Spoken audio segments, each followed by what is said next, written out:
So this video is going to be on strength training for beginner runners, and we're going to show you 4 key exercises that are going to help improve performance and negate the risk of injury. The first exercise we're going to show you is called the Goblet Squat. So feet around shoulder width apart, holding a weight in front of you, whether it be a kettlebell or a dumbbell. And then when we start, we're just going to lower ourselves down towards the box.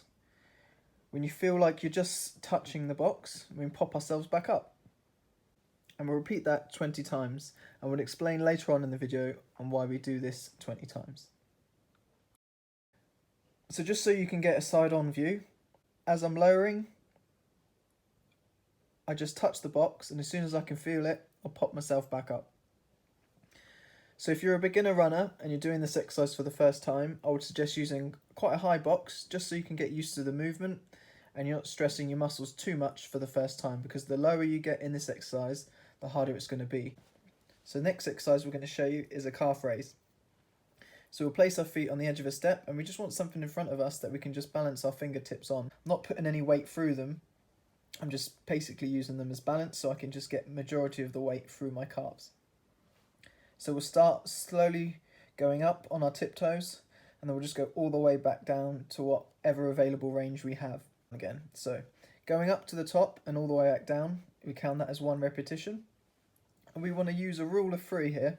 So every contraction, so all the way up into the top, is going to be 3 seconds, and all the way back to the bottom is going to be 3 seconds.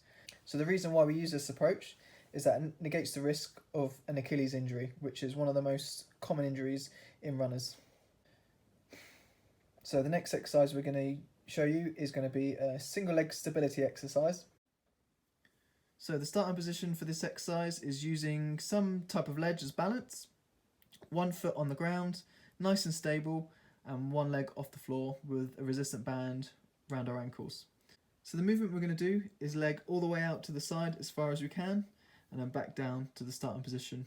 When we get it back to the starting position, we don't put a foot back on the floor, we just go straight out back to the side again. A standing leg is going to be nice and stable, and we want minimal knee movement with the knee in line with the foot. So with respect of the strength of resistance band, we want a strong enough band that works our glutes, but also we want a band that isn't so strong that it stops us getting that whole movement all the way out to the side. The reason why we want to get the whole movement is we want to use the whole of the muscle effectively. So the last exercise we're going to show you is called a single leg step up, and it's onto a box.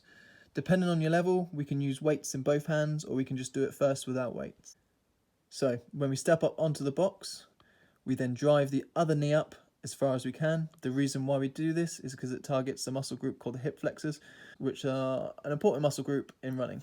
And once you've driven your knee up, we then step back down with the same leg.